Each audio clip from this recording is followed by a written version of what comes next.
the Not Your Average Marriage podcast, hosted by my mom and dad, Shanita and Rashad. All right, what's good, everybody? Welcome back to another episode of Not Your Average Marriage podcast. What's good? I think I pressed something. You're Okay. good. I think I'm good now. Oh goodness, not off to a good start. What's good though? What's been transpiring this week since the last entanglement episode? Oh yeah, that was the last episode. Nothing. Business as usual. Yeah, you picked up a new hobby, right? Oh, photography. Yeah, pretty good at it. Pretty good. You all right? I'm pretty good at it, even though you think you know more, but my pictures come out way better than yours. I've only taken like a couple pictures. Still, they're better. Jeez. If y'all ain't seen my new hobby, go to my Facebook page. Took some pretty dope photos of my sister's maternity shoot. Might make it a thing. We'll see. It was some good photos. They were good. They were really good. You got your little podcast thing, so why can't I have my photos? Your little photos, your little photography thing. Whatever. Call it what you want.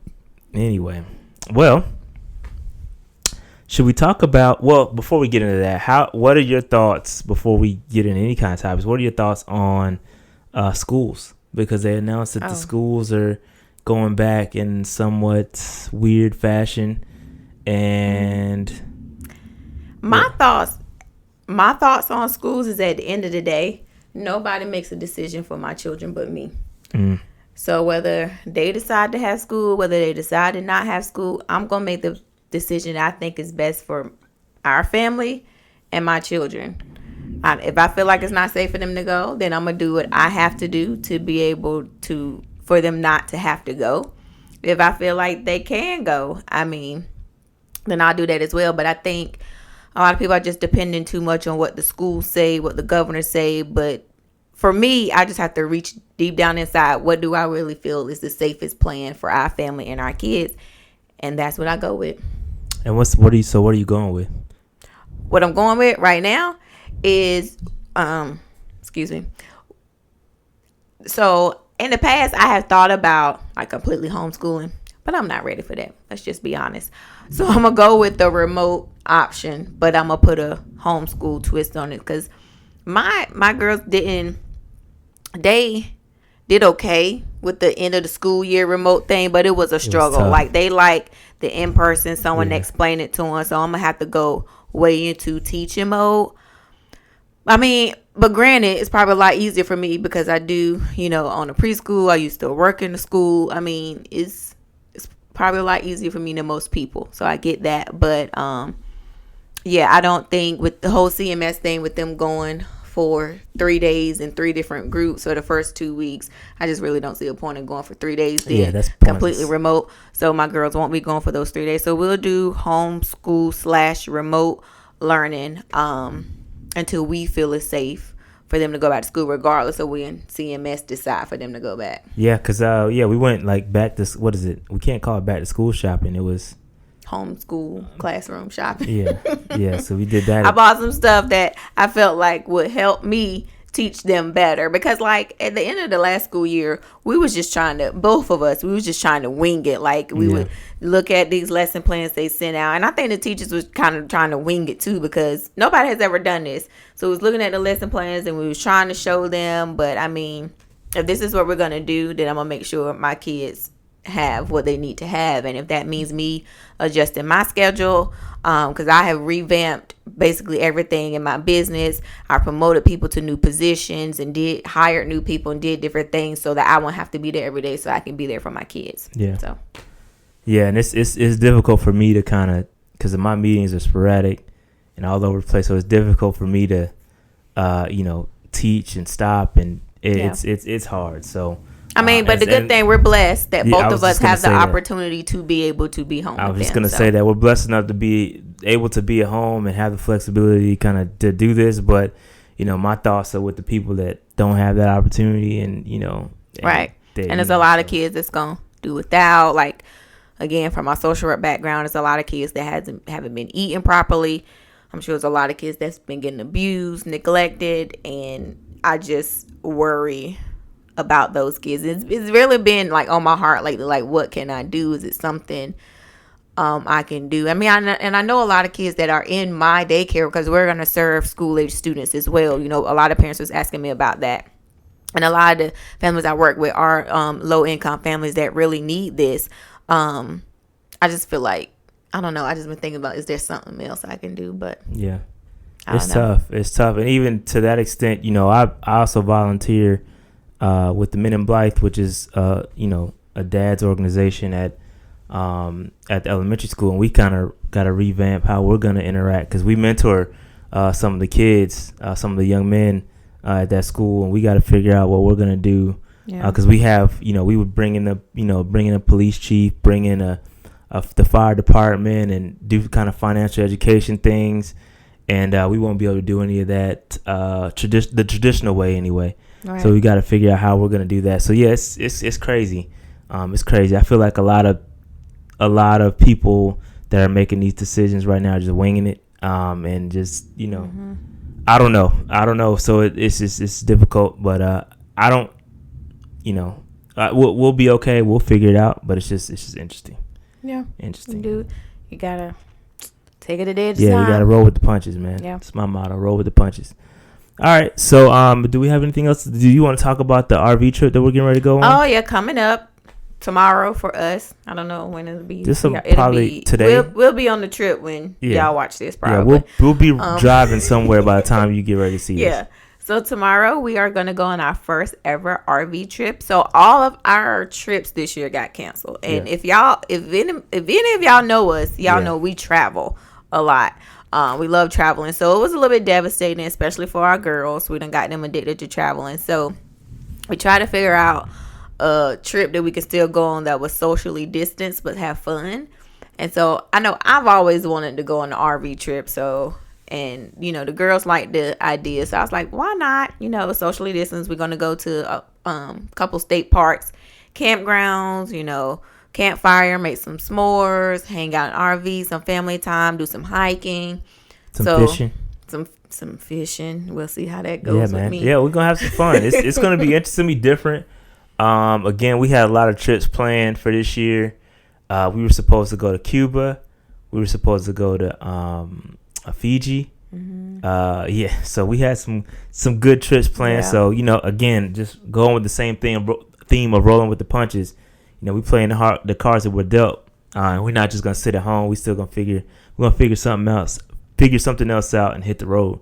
So we're renting an RV, and we're gonna hit a couple of states that we've never been to like that. Yeah, Tennessee, Kentucky. Yeah, Tennessee and Kentucky, hitting a couple state parks, staying on these campgrounds, hooking up the RV, and just living on the wild. We'll see how it goes. Yeah. Y'all be on the lookout for that video, because that's going to be an adventure. We'll vlog the whole thing, and you'll see maybe something you may be interested in doing. I definitely, you know, I've always kind of wanted to own an RV, but I guess this is the first true test. We'll see how this goes first. We'll see how it works, because I don't know how I feel about, you know, the whole toilet tube thing. I don't know. Toilet tube. I don't know. Dumping your black tank is what the RV people call it. Here you go. Watch a couple YouTube videos. Now you're the expert. But yeah, it's gonna be fun. Look forward to those vlog posts coming. Those videos are dropped, because I'm gonna debut my drone. I'm gonna have my drone out there. Not debut, because y'all seen it on the garden video, but do a little bit more with the drone that I've been doing. I've just been flying around the backyard and flying it through the neighborhood. Probably really gonna put it to the test this go round, so it should be fun. We'll see. Should be fun. All right, so let's get into today's. Oh, and I'm gonna get a little more photography in too. Yeah, like of the mountains, of the leaves. Yeah, you're gonna take pictures of the leaves and the flowers. You hate screensaver photos. My photos gonna be. Yeah. Okay. Yeah, look, them people that took them screensaver photos, I'm sure they got paid for it. They do get a couple dollars. They get a couple dollars. Whatever. Okay. Anyway. No, you're right. Yeah, I'm not disagreeing. But anyway, let's get on to the topic at hand. I know a couple weeks ago or last week we talked about, you know, businesses and whatnot, and I don't know if we've ever. I know I've never really given the full story on how I got started. Yeah. So we're gonna, you know, kind of share our experience and kind of let you know where we stand and our goals moving forward.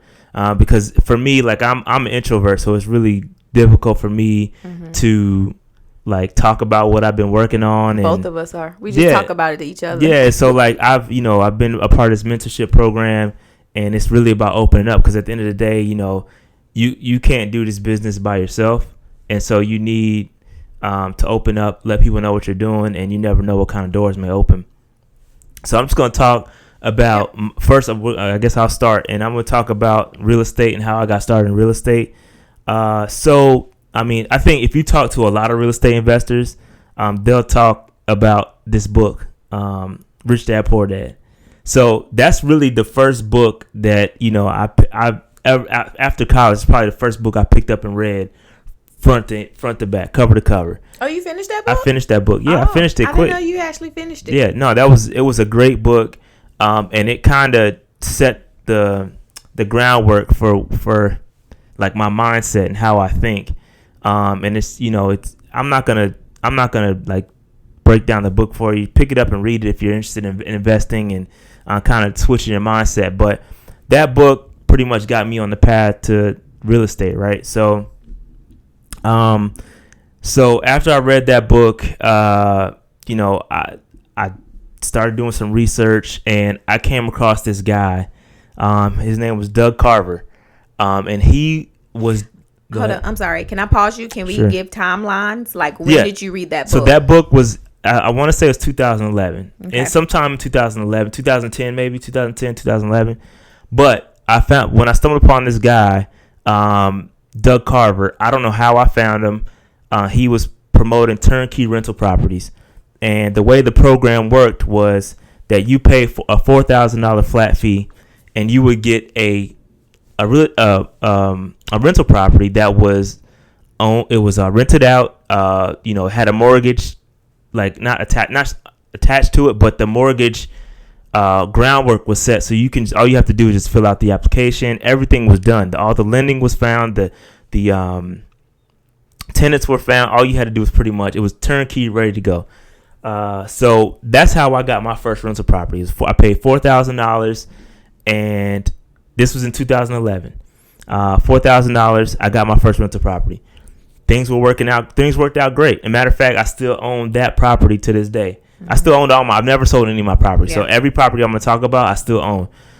So that's how I got started. Doug Carver, I don't know. I think he had moved on. I reached out to him like not too long ago. I think he's doing like hotels now. I don't know. But it was a great program. And I think this is just coming off the cuff of the 2008 crash. So the lending was tight, and then they kind of opened it up. So I came in right when they had just started opening up the lending. So that's when I bought my first rental property. 2 months after that, 2 or 3 months after that, I bought a second one. So I took another $4,000, bought a second one. And during this time, y'all, I'm like, yeah, bruh, we just had a kid. Like, what you doing? Like, why? So I bought a second one. I was like, dude, $8,000. I got 2 rental properties. Great. And everything, I mean, like, they came with tenants. Like, I thought, I always come into things with a skeptical mindset at first. But yeah, everything was working out great. So that was my second rental property. It was maybe 2 or 3 months after that one. And I was just like, man, hey, keep them coming, man. This is great. Like this, I mean, literally, it was turnkey. Everything was turnkey. And I'm just like, this place is in a different state. Oh yeah, we've never seen it. Yes, I forgot to mention that. You just paying this money for this place you ain't never seen. Like, I'm way more skeptical than he is. I'm like, what you doing with our money? Yeah, so, I forgot to mention that these properties, at the time we were living in DC, these properties are in Jackson, Mississippi. Now, I've never been to Jackson, Mississippi. Well, I have been now. I've been I visited all my properties, but at that point, I had never been to Jackson, Mississippi. All I knew was that the numbers worked. You can buy a property in Jackson, Mississippi for $50,000, much cheaper than that now. I mean, you can go get them $30 grand and rent them out for like $700. I mean, or $800. So the numbers just work in Jackson. Now, they might not be the best investment long term, because these properties haven't appreciated much, right? The properties that I own, they haven't appreciated much. Mm-hmm. So they're good investments. Yeah. And when you pay them off, you're still going to get that solid rental income. but the appreciation isn't there. So I would, if you're looking, if you're an appreciation investor, you're in it for the long term, you're looking to gain value in the property over time. This ain't it, because at the time I wasn't thinking like that. Yeah, I'm just thinking cash flow. Yeah. Like I'm thinking, I pay $50,000 for a property. The mortgage insurance and taxes is $400. And then And what you can charge for rent. I'm renting it out for $800. Right. And I got to pay a property manager. That's Right. another $100. So I'm cash flowing about $200. Yeah. That's all I was thinking about. That's extra $200 in my pocket per month. Yeah. So boom, that's 2 properties in 2011. 2012, I bought my third one through that program. This one was actually in Tennessee, in Memphis, Tennessee. Dude, I'm like, man, this is great. This is great. Numbers are working out beautifully. Great.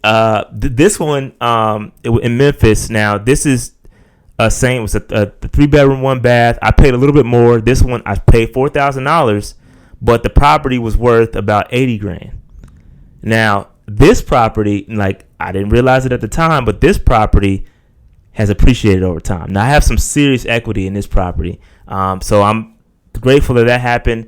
And this one is the same thing. I've had, the property value is I paid $80,000 for it. The mortgage is $600. I'm renting it out for $1,000. Right, it's the same thing. Mm-hmm. I'm cash flowing $200 a month. Everything's working out great. All right, so then I think at that point, that's you do the numbers. That's about $12,000. At that point, I'm pretty much tapped out. All right, so I'm tapped out. I don't have any more money to go to. Yeah, I tapped out. I'm done. Don't have any more money to invest. Right, so I'm 3 rental properties in the game. Then the pain starts to come a little bit because you realize that, hey, the tenants move out. Yep. Tenants move out, and you gotta get the property rent ready for the next person. That's another like $2,000 just to get the property rent ready, because these are the properties in Jackson, Mississippi were Section 8 tenants. So Section 8, they tend to not care about your property a little bit. So they'll do a little work on it, okay, and they'll make a mess, and so you got to go back in. Let's not put on. They tend sometimes. Let's not all the time. Not all the time. So I've had some good tenants that coming from a person that grew up on a little bit of Section 8. Yeah, no, I'm just saying I'm just going off of my experience. I can only, from an owner's perspective, there's more work that goes into fixing up and get one of these properties rent ready than there is the other ones that I have. I'm just going off of my experience. Yeah. So then at that point, you gotta that money that you were making, the extra $200 a month, you realize you got to dump back into the property because you got to get it rent ready. So all right, that's cool. Lesson learned. It's all good. Things are still great, because if you do it right, you're doing things right. And that's the benefit of having multiple properties, right? Is that if one goes down, or if the tenant moves out, you still have the other 2 that are their tenants are still paying, stuff is still working. All right, so that's great. That's the advantage. If I had just one property, then I would be out those months. I wouldn't have any rental income coming in. Mm-hmm. So fast forward, I believe 2015 was my next property that I bought. Mm-hmm. 2015 was the next property I bought. Same, I stuck with Jackson, Mississippi. Bought this other property. I forgot what I paid for that one. I think I paid like 20 something grand for that. And paid 20 grand for it. Got the renters in. I did that one on my own. Now, how did you pay the 20 grand? Did we just have 20 grand laying around and you just? No, this one I actually borrowed from a coworker. I partnered up with a coworker. I said, hey, this is what I do. This is what I'm doing. And he lent me the money to get this property. I fixed it up, and I put the rehab money into it, because it was about $10,000 to rehab it. Mm-hmm. I put that money into it, so we're about 30 grand in, and then after that, I refinanced out. Mm-hmm. So I refinanced out, paid him off, kept the property, and now I have a mortgage on the property. Yep. So that's how that one worked. I hope that makes sense. Do I need to run that back? You might. I mean, I understand it because I know what happened. But. All right. So what I did was my coworker knew what I was doing. Did he? Like, did you approach your coworker? No. I didn't. I was talking about what I was doing. I said, hey, I got these 3 rental properties. It's going great, fantastic. This is what I'm doing. He was looking for something to invest in. Yeah, he was looking for something to invest in. And so what I did was we wrote up a promissory note. He said, hey, here's the 20, I think it was 22 grand. And he gave me the 22 grand. And at that point, I combined that with the money I had, the 10,000, and I did the work. This property, I bought it from a bank. It was a bank-owned property. Used a realtor to find it. She presented it to me, bought it, and then upon closing, got to work on the rehab. I did all this remote, so I just used I leveraged the network that I had with the property management company that I was managing my properties. Leveraged them to say, hey, can y'all fix this one up for me? So I just kind of did that, and that's how I once I cashed out, or excuse me, once I finished the rehab and got the renters in, that's when I refinanced the property and then paid out my coworker, paid back myself what I could. I don't think I got all of it back, but I made it back over time. And did you pay your coworker back just interest, at 22,000 plus interest? Okay. Plus interest. I think it was 8% interest at the time. Okay, just wanted to clarify. Yeah. Dang, that's a good question. So 8% interest is what he got. And that was relatively quick. It didn't take long to rehab that property and refinance. So we're talking, 3 or 4 months. So he made 8% on his money in about 3 or 4 months. So that's really quick. And so that's what happened with that one. So now I'm up to 4 properties. Took a little break, just because I had put some money. I didn't get all my money back out of the refinance. So I had to pay myself back some of that. So then, next up, I believe the next property I bought 2 more in Jackson. So I bought 2 more. These were the same kind of deals. This time I leveraged, I think a credit card or something. I don't know how. I forgot how I did. I leveraged a credit card, took money off the credit card. Yeah, because these properties are so cheap in Jackson. That's the thing. They're so cheap that you can get the money. You can get 20 grand, buy the property, put a couple, maybe 10, 15,000 into it, and then and refinance it. So that's what I was doing with these. I would refinance the property, pull the money out, and then buy the next property. So I bought 2 more additional doing that, 2 additional properties. So now I'm up to 6? So I'm up to 6 total now. And I think the last one I bought in Jackson was in 2018. And so I'm up to 6 properties. Still, over time, you've had some things happen, some good and some bad. I mean, I'm talking, I've had to go in and gut some of my properties. I've had to go in and because, the Section 8 tenants, they trash your property. I've had to go back in and do all that. So it's been good. It's been bad. I've had vacant properties sit for 2 or 3 months. So it's a headache sometimes. It's not like glorious. It's not glorious at all. It's not fun sometimes. So it's been difficult at times. But I kept at it. So the next property I buy, I think everybody knows about this one, was in Greensboro. So I wanted we're in year 2020. Yep. So this is when I wanted to make the shift to multifamily. I wanted to say, hey, I'm tired of doing the single family homes. I want to do multifamily properties. But I could go ahead. I'm sorry. So what are you doing between 2015, the last one, and 2020? So I bought 2 more. I bought 2 more in 2018. Okay. So I'm still. Do you still have those 2? I have all my properties. Okay. So I have every single property that I bought. I still have them. They're all being rented out right now. It's all good. Okay. So then 2020 comes. I'm starting to make the shift to multifamily, right? So I want to say, hey, I need more cash flow. I need more bang for my buck. The single family is cool, but the single family, when you have an issue with the house, or it goes vacant, you've got that you're not bringing in any income from that property. So it's everybody moves. Yeah, everybody. Yeah, and then the maintenance on that property. So I'm like, all right, let me get a bigger house with or a multifamily house that where if something goes bad, I can one person moves out, but I'm still good because I have 4 or 5 other more tenants in the property. The maintenance isn't as bad because it's all under one roof. Mm-hmm. So that was my mindset behind going to multifamily. It's just the next in my mind. It was the next step in the evolution, right? So what happened with this one is I reached out to I'm on a whole bunch of Facebook groups, a whole bunch of investor Facebook groups.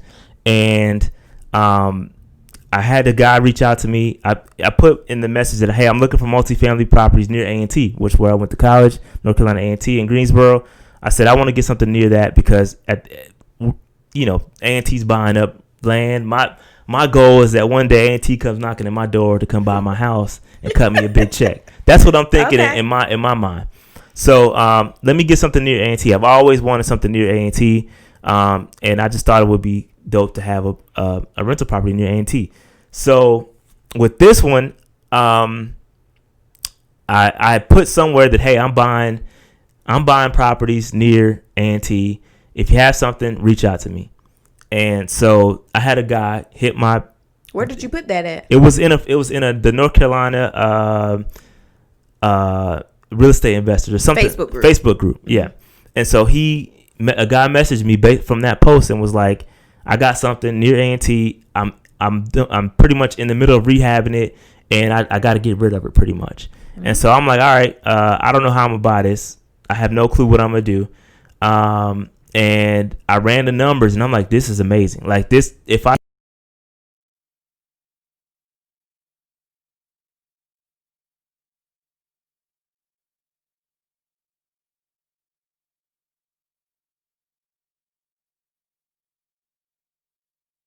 Yeah. Like this is a lot. Like I don't know how I'm gonna do this. And I think the important thing to know with any business, if it doesn't overwhelm you in the beginning, if it doesn't seem like you can't do it, I mean, that's just how it is. That's like it's gonna always seem like that. But then you have to really sit down, crush the numbers, look at things, and try. What I wanted to say from all that is don't automatically give up if initially it just seems overwhelming. Yeah, I had no clue how, because this is a. I think he wanted $200,000 for it. I'm like, dude, I don't know how I don't know where I'm gonna get the money for this, where I'm gonna get the down payment. I don't know what I'm gonna do. So, I was like, all right, let me figure out what I'm gonna do here. So I started reaching out to hard money lenders. Hard money lenders are lenders that will help you acquire. You pay points. The interest rates are high, so it's expensive money. It's why they call it hard money. So I reached out to this guy, Greg Horn is his name. Shout out to Greg, and he helped me. He pretty much helped me. Said, "Hey, we're gonna get this done." Like he did not let me. We can't. There were so many issues that came up because we had to put up a wall for the 5th bedroom. Mm-hmm. We had to do so many things to make it to make it work, and I had to finagle the rehab numbers. And we had to finagle the appraisal numbers.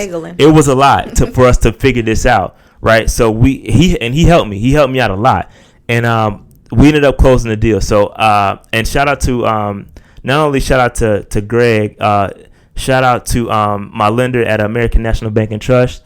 He helped me out as well with the refinance afterwards because it was a 2-part process. I had to buy the property, finish the rehab, and then I had to refinance out of that into the long-term loan. And I'm in the long-term loan now. So that one, and then I had to go in the process of getting the renters in that one. And I just recently filled out the last room for that property, and I'm cash flowing a lot of money on that one. And this was my best deal because I sat down. I think I did it manually, right? I did all this myself. I didn't say, hey, here's $4,000 and give me a property. Yeah, everything was given to you. Yeah, and everything was. So I made it work. The numbers worked, and it worked out fantastic. Yeah, I think this one was the first family affair. Even the girls was in there cleaning, putting on. For sure. For sure. Yeah. I brought the whole family in. We did some of the rehab work ourselves. We put in the doorknobs. We put in a lot of stuff. So this is the first one I presented to Shanita and said, hey, here's the numbers. Here's what it looks like. Here's the package. And I think that's important to know too, because in the beginning, y'all, like, because I was so skeptical about it, I think he was a little bit scared to talk to me about it because he wasn't fully sure about it and he didn't want it to fail and he was scared to talk to me about it. But I think that business is going to test your relationship. I'm going to tell you that for one. But I think as our relationship, our marriage and our business relationship, I think, is that weird to say? We have a marriage and a business relationship. It's a fact. It but is. I think as our marriage evolved and our business relationship evolved, like both of us, we talk to the other person before we make any business decisions. And it's easy to say when you're married, it should be like that to discuss business decisions before you make them. But it hasn't always been like that with us. Yeah, it was definitely, it was uncomfortable. I mean, like especially somebody, and I'm not saying she wasn't fully supportive because she was. She didn't really ask no questions. Like she said, I was scared. Yeah, I was scared. I'm but out here I was buying like, rental he properties. seemed so confident and that he knew what he was doing. I mean, I think that was a part of just me supporting my husband. Now, of course, if it had got to a point where he just was spending all our money and we struggling, then it would have been an issue. Yeah. But I mean, we were good, and it seemed like something he wanted to do. So I'm not gonna lie. It's been some times where I had to dabble in the personal funds to help out. Yeah. So it happens. I mean, I try to keep it as separate as possible, but there's been some times where I had to do that, and I said, hey, this is what I got going on, and I need some help. So. Yeah.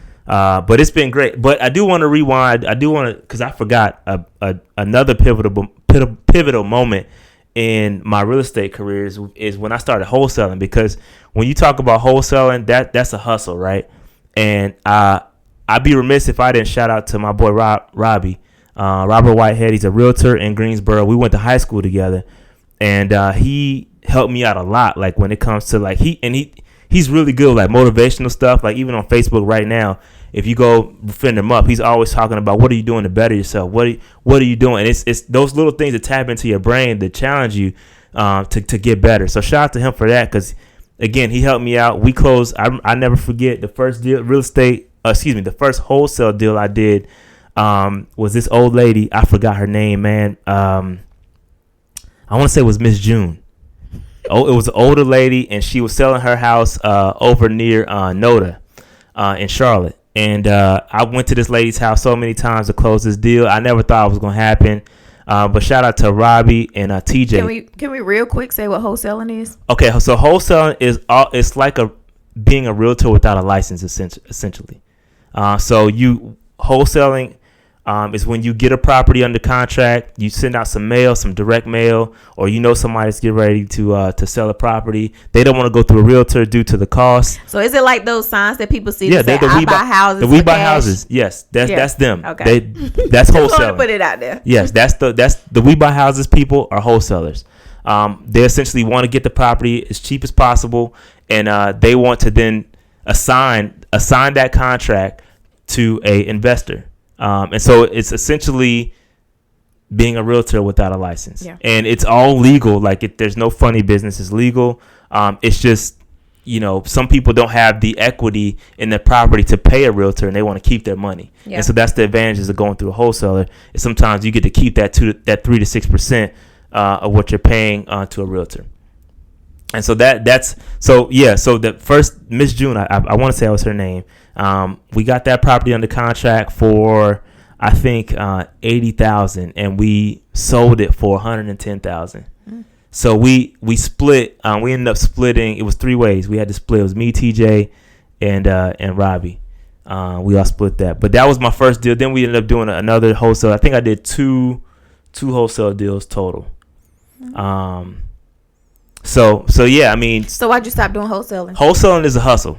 Wholesaling is a complete hustle. If you don't have not to say I don't have the mindset, but it's a grind. There's a lot of competition in wholesaling. I mean, people are sending out postcards. There's machines, like there's companies that have so many millions of dollars behind their wholesaling machines, and it's a really difficult thing to, and it's not impossible. I know people out here that's killing it, but for me, to take the time to go and call, hundreds of people per day. I mean, you had employees. Yeah, Alyssa we had a VA. And Elena. Yeah, we did have. They stuffed the envelopes for me. Yeah, they did. Yes, they did help out a lot. And yeah, we have virtual assistants too, but it's hard. It's hard. It's a grind. It's a grind because you're calling. And I don't deal with rejection very well, so you're calling these people, and they're like, "Nah, I want to sell." And it's hundreds of people. Like you're literally calling thousands of people on a list. And then those people call you for all your properties. Yeah, and they call me. So and they call me, and I'm like, yeah, I don't know. Yeah, we have wholesalers that call me all the time. My parents, they call my parents all the time looking for a property, the old house in Fayetteville. So, but yeah, I just wanted to talk about that because that did play a part. I mean, that mindset thing is real. Like you got to figure that out, and so that helped out a lot. That was a big part of the mindset. So I think that was a good synopsis of your business. But I'm not done though. You're not? Because where am I going? Like, where are we going from here? That's what I was about to ask you. Okay, go ahead. Proceed. Go ahead. What's next for you, Rashad? What's the question? What's next? Go ahead. So, from this point on, where I am now is that I hit the crossroads of the multifamily versus single family thing, and I got the experience with this property that I did at near A&T. And so now I want to take it to the next level and do apartment buildings, legit, 12 to 30, 45, 75 unit apartments. And so that's kind of where I am right now. I'm putting together an investment group to start making offers on some properties. Similar to the wholesale thing here, there's still some knowledge that I have to take into this, and from the wholesaling into the multifamily, I still got to call people. It's just a lot less because you're only dealing with so many apartment complexes. And let me tell y'all how hard this is for him. Yes, it's difficult. So usually on the weekends we order food, y'all. And Rashad be like, well, I tried to do DoorDash, but they ain't got certain things up there. I'm like, Rashad, just call the restaurant. I don't like talking to people. Like, he will not call to order food. So this is a big thing for him. Yeah, no, it's not. It's something that I'm working on. It's a flaw of mine, but I did it. I did it with the wholesaling thing. I'm doing it now because I'm reaching out to leads now. I'm getting more comfortable with it. But right now, what I'm putting together, I want to put together an investment group to go in and start getting some apartment complexes. And I have a mentor in place, Sterling White. I do a mentorship class with him, meeting with him every Thursday. And this guy, he is the founder of Sonder Investment Group. How did you get part of this mentorship? So he's on, man. So Bigger Pockets. If you biggerpockets.com, if you want to check that out, that's where a whole bunch of real estate investors are. I found him on YouTube. He was doing some, some things, talking about some things on YouTube. And I said, hey, man, this dude, he's legit. He knows what he's talking about. So I signed up for his classes and whatnot. Not classes, but he has it's called the Inner Circle. Signed up for that. And I just want to give some background on him. Sterling, he's he's like 20, late 20s, probably 30. So he's younger than me. But the dude he's legit. So he founded the Sonder Investment Group. They own over 412. I think they own 412 doors right now. I think worth over $18 million. So he has a lot of apartment. 412 doors. So 412 doors means 412 units. Okay. So 412 units, worth over $18 million. I own just to give you some numbers. How many doors do you own? I'm cheating, right? So I own seven rental properties, but one counts for 5. For 5 doors. Yeah. Okay. So I'm at like 12 doors now. Mm-hmm. 12 doors total, and I'm worth probably just under $1 million. Hey, look, listen, I'm rocking with that. Just under $1 million. Probably around 700, 800 grand worth real estate right now that I own. So I'm doing pretty well. Is that including our house or that doesn't include our house? No, if we include our house, clarify. That does not include our house. That's just the rental properties I own. But yeah, so we include those. That'll be include this. It'd be a little bit more than that. But yeah, so I'm under his mentorship. I'm building relationships. And it's been great. I actually, through some cold calling, I actually found an investor that may want to invest with me. So it's helping me kind of jump over these kind of limiting beliefs that I have. Yeah. So it's helping out a lot. So I'm on the right track, and I may have some opportunities for you folks to invest with me if you have that.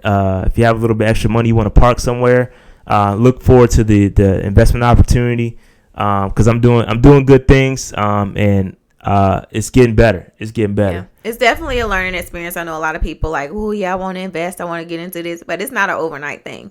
It's been so when you first started the timeline, we started 2011, and now it's 9 years. 2020. It's a slow grind for me, but right now I think I have everything it takes to really really go to the next level rather quickly. But I think the commercials and HGTV and a whole bunch of places make it look like it's quick and it's easy to do. No, and I think that's what you thought when you first started. Yeah, it was quick and easy to do, and it's not like that. But it is now coming to fruition, and we're starting to see.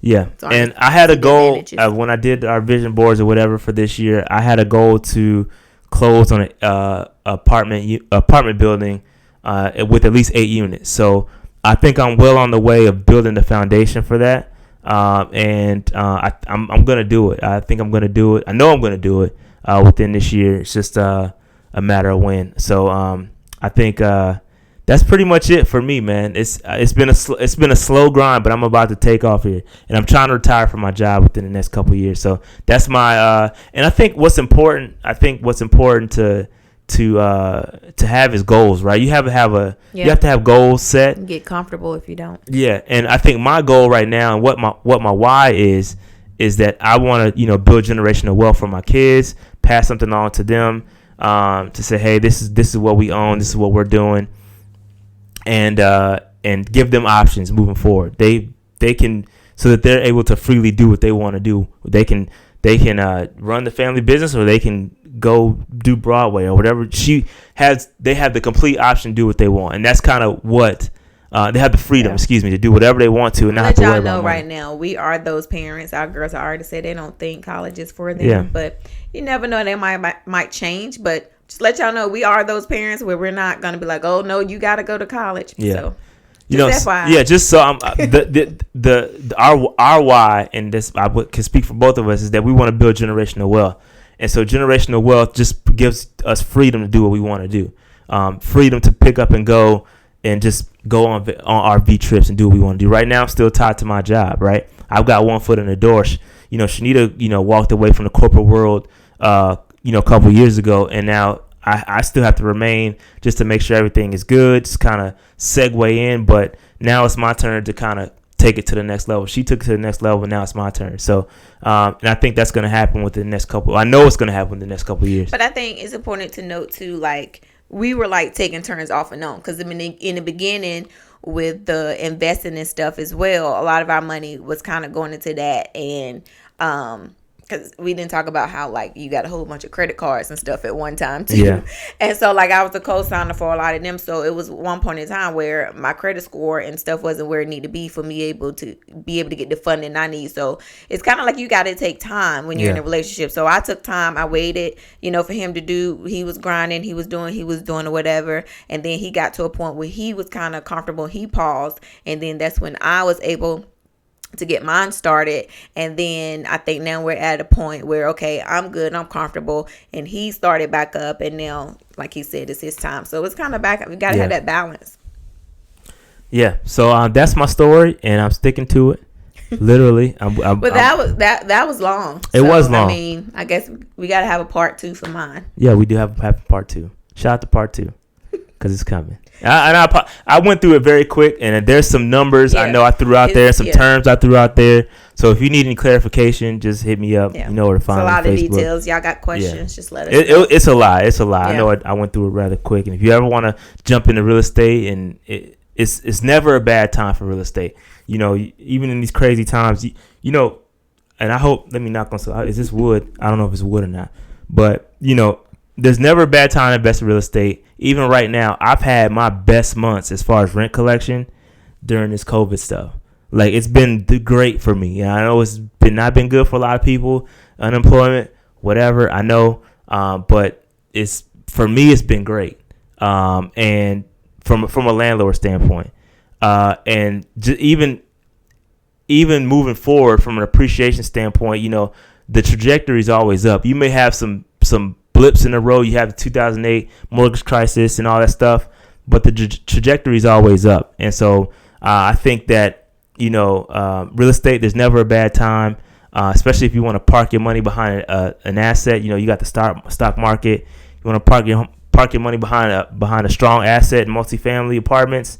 That's what I'm about to do. So, especially you can talk about it too, because you started like stuff with the stock market and I'm investing in the stock market. Yeah, so I throw a couple several things. Yeah, I throw some extra money towards the stock market, and that's something I picked up here in the last. So we'll talk about that another day. Yeah. All right. So that being said, that's it. Stay tuned for part 2, where I talk about my business, how I got started, and where I'm going. So, all right. Thanks for watching. Peace.